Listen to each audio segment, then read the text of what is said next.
My fiancée just confessed she's engaged to another man. I'm reeling, unsure how to untangle this chaos, but I need to vent somewhere, using a throwaway for obvious reasons.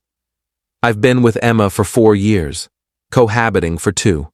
We got engaged in March, nothing extravagant, but I worked hard for months to afford a solid ring. She wanted a cathedral wedding next autumn, and I was genuinely thrilled. Both our families were on board. Her mom was already deep into planning, full-on enthusiasm. I'm a union plumber in Dayton, taking extra shifts since the engagement to save for the wedding. Emma's a massage therapist at a wellness center downtown. We had a good thing going, renting a townhouse near the Oregon district. We talked about starting a family someday, the usual dreams couples share. Last Monday night flipped everything upside down. I was watching hockey after a grueling day on a retail project when Emma came home acting off, jittery. She sat on the armrest of the couch, hands clasped, and said, "We need to talk." That gut-sinking feeling hit hard. She wouldn't meet my eyes, fidgeting with her bracelet. "I ran into Tyler a few weeks ago," she began. "You remember him from high school?" Yeah, I remembered. I muted the TV. "What about him?" "We've been talking since April." She was twisting her bracelet now. "Just catching up at first. Coffee, lunch, old friends reconnecting." A chill settled in my gut. "Emma, what are you saying?" "He proposed last weekend." The words tumbled out fast. "And I said yes." For a moment, I thought I misheard. I stared at her, my ring still on her finger, as she admitted she was engaged to someone else. "You said yes," I echoed, my voice sounding foreign. "To another guy's proposal." "It just happened, Liam. We have so much history, like it was meant to be, like fate brought us back together." She finally looked at me, eyes teary, but with a spark of excitement, as if I'd be thrilled for her. I glanced at her hand. "Take off my ring." "What?" "Take off my ring." Now I stood, and she flinched like I might lash out. "You don't get to wear my ring while engaged to him." "Liam, wait. Let me explain." "Explain what?" "You've been cheating for months, and now you're engaged to him. What's left?" "I wasn't cheating. It was just talking until he proposed?" My voice rose despite myself. "Jesus, Emma, the ring. Take it off." Her hands trembled as she slid it off and handed it to me. Months of double shifts for that ring. "Pack a bag and leave," I said, taking it. "Tonight, I'm going for a drive, and when I'm back, I want you gone." "Liam, please, can't we talk?" "Talk about what?" "You chose him. Go live your fate." I walked out. Her family's been flooding my phone since. Her mom texted that I should celebrate Emma's true path, and that love finds its way. Her dad called me childish for not grasping the pull of first love, as if I'm the villain for not sharing my fiancée with her old flame. I've been crashing at my brother's place the last few nights. Ethan's been amazing, letting me stay in his guest room and just listening when I need to rant. He thinks I did the right thing, but I keep doubting myself. The worst is wondering how long this was really going on. She said April, but was she already checked out before? Were there red flags I missed? I keep dissecting old conversations for hints. I've got a double shift tomorrow and can barely focus. My crew chief asked if I was okay, because I zoned out during yesterday's briefing. I don't know what to tell people when they ask. Has anyone dealt with this? I'm 31, most of my buddies are settled with kids, and I thought I was too. Now I'm at my brother's, feeling like I'm back in my 20s. Sorry for the long post. Just needed to spill this somewhere people might get it. Edit. Thanks for the support. Your comments are helping more than you know. Yes, I'm keeping the ring, I paid for it. Might as well salvage something. No, I haven't spoken to her since Monday. Blocked her after her family's guilt trip started. Some asked about the timeline. We got engaged in March. She says she started talking to Tyler in April. So, a month after my proposal, she was already reconnecting with her ex. Do with that what you will. Update 1. Posted 3 weeks later. Hey everyone. 3 weeks ago I shared how my fiancée left me for her high school ex. Your support has been a lifeline, seriously. Here's an update, because things have gotten wilder. I'm doing okay, still at Ethan's. He said I should stay to avoid being alone in the townhouse. I've been burying myself in work, picking up every extra shift. There's something calming about installing pipes. Everything fits, makes sense, no emotional mess. I returned the ring to the jeweler, didn't get full price but enough to upgrade my toolkit, new pipe wrenches and a high-end pressure tester I'd been eyeing. If I'm starting over, might as well invest in my craft. Ethan suggested volunteering with a local housing charity, so I've been helping it rebuild together on weekends. It's grounding, working on homes for families in need, and using my skills feels good. But here's the real reason for the update. Last Thursday, Emma and Tyler's engagement photos hit Instagram. Professional shoot, coordinated outfits, the works. Her mom posted them with a caption about love prevailing and divine timing. I only saw them because Ethan showed me. I'd blocked Emma everywhere. Then Sunday hit. I was prepping for a rebuild job when a text came from an unknown number. It was Emma, using someone's phone, asking for a few grand to secure their wedding venue because Tyler's landscaping business was cash-strapped and they risked losing their deposit. It gets better. She asked if I could use my union connections to get a discount on their electrical setup for the reception. Basically, she wanted me to fund and facilitate the wedding, replacing me. The nerve. I screenshotted it and sent it to Ethan to confirm I wasn't hallucinating. He agreed it was unhinged. I replied, "No. You've got a fiancé and your family's destiny talk." Sorted out, blocked the number. But she kept going. Tuesday night, another number saying I'm a good guy who'd want to help because it's who I am, like I should be honored to bankroll her new life. More texts followed, different numbers, same plea, venue deposits, catering, even vendor contracts because Tyler's credit was shot. Always framed like I'd be grateful to pitch in. I lost count of the numbers I blocked. Ethan suggested one final response to shut it down. We crafted, "I won't provide financial or professional help for your wedding. Stop contacting me or I'll pursue legal action. I wish you well, but we're done." Sent it Friday. What floors me is how she's spinning this, like I'm petty for not funding the wedding that ended us. Her family's texts echo this, acting like I'm cruel for not embracing her beautiful journey. I'm saving all messages, per Ethan's advice, in case this escalates. Her behavior's so far from normal, I don't know what's next. Work's my anchor. Plumbing problems have clear fixes, unlike this.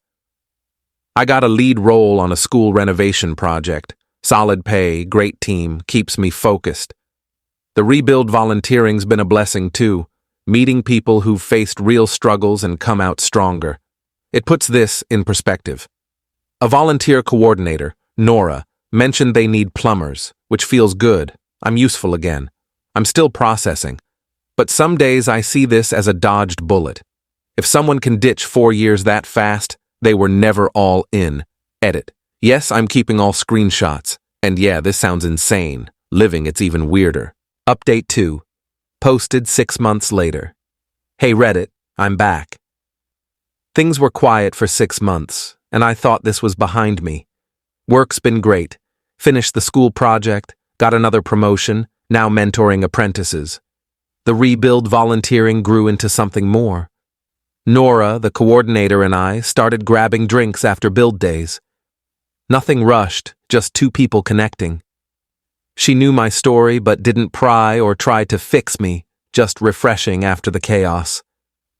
I moved back to my townhouse from Ethan's, feeling like I'm rebuilding something solid. But I should have known it wouldn't stay calm.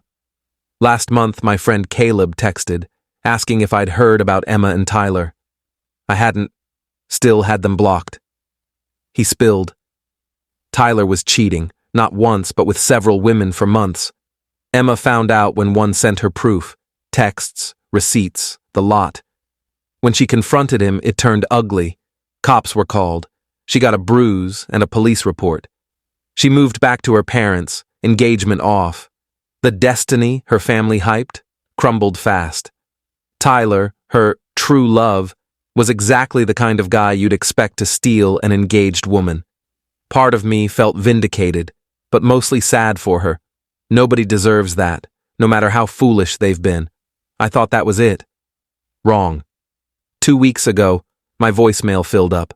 Emma, using new numbers, left long messages, first apologies for how things ended, then details about Tyler, like I needed to know, then weird pleas about how she'd seen what she lost with me.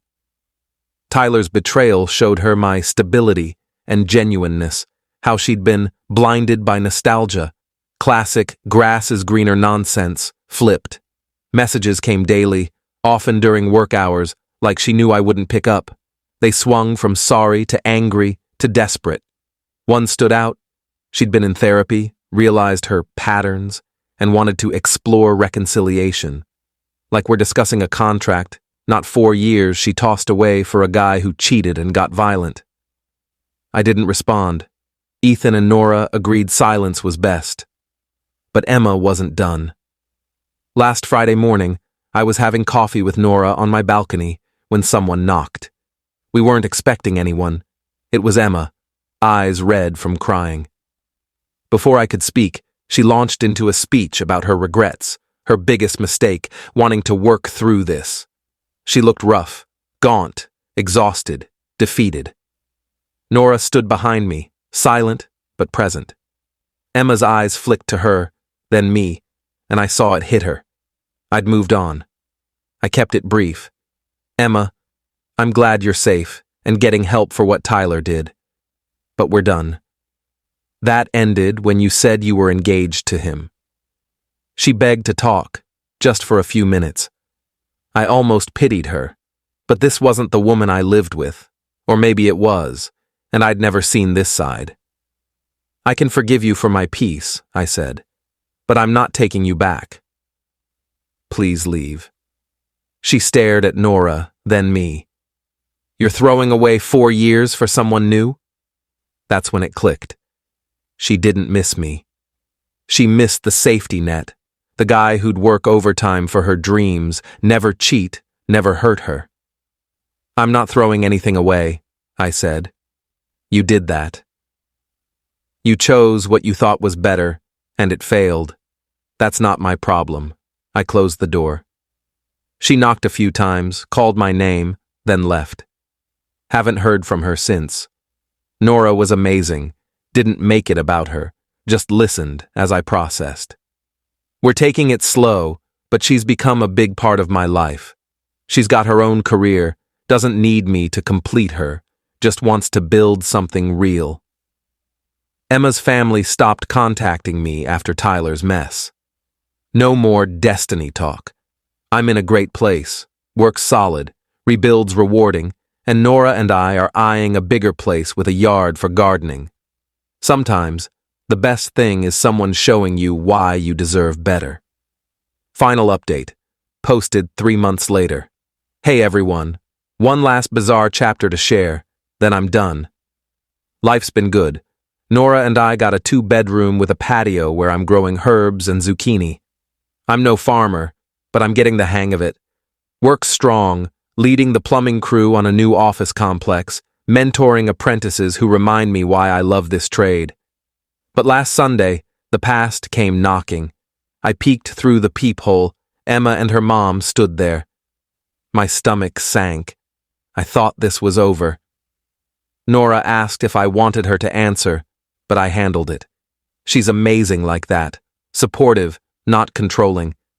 I opened the door, and Emma's mom started talking about soul-searching and clearing the air. Emma looked healthier but desperate. She launched into a rehearsed speech about therapy, recognizing her mistakes, realizing what she'd lost. She claimed she'd checked out of her relationship with Tyler before his cheating, before the violence, and had already seen her error. Then the ask, could we start fresh? Maybe get coffee? See if there's something worth saving? Her mom chimed in, saying Emma had grown and now valued stability. Nora was in the kitchen, close enough to hear but not interfering. I looked at them both. Emma, you didn't value what we had. You wanted a fallback when your new guy failed. There's a difference, Emma tried to interrupt, but I continued. You don't miss me. You miss security. I'm not here to be your safe bet. Her mom got defensive. That's unfair. She made a mistake, but people grow. I grew too, I said. I learned I deserve someone who chooses me first, not as a backup. To Emma, I forgive you for my peace, but we're done. Not now, not ever. You'll figure your life out without me. Emma teared up. 4 years meant nothing? They meant everything then. But you ended it when you chose him. Nora stepped beside me, not possessive, just there, her hand on my arm. Emma saw I wasn't just saying no. I was choosing someone else, someone who doesn't play games. They left quietly, no drama, just two women walking away, maybe finally getting that some bridges stay burned. Nora and I spent the day tending our plants. She didn't pry, just asked if the herbs needed pruning. That night, Ethan texted to check in after hearing about the visit. I felt lighter, like I'd shut a door for good. Word is, Emma moved to Toledo for a fresh start, new job, new place. Her social circle cooled after her destiny story flopped. Her mom stopped local events to avoid gossip. Nora and I are talking about adopting a shelter dog, something kid-friendly for our rebuild days. Life feels like home now, built with someone who chooses me, no second guessing. Thanks to everyone who followed this. Time to ditch this throwaway and focus on what's ahead.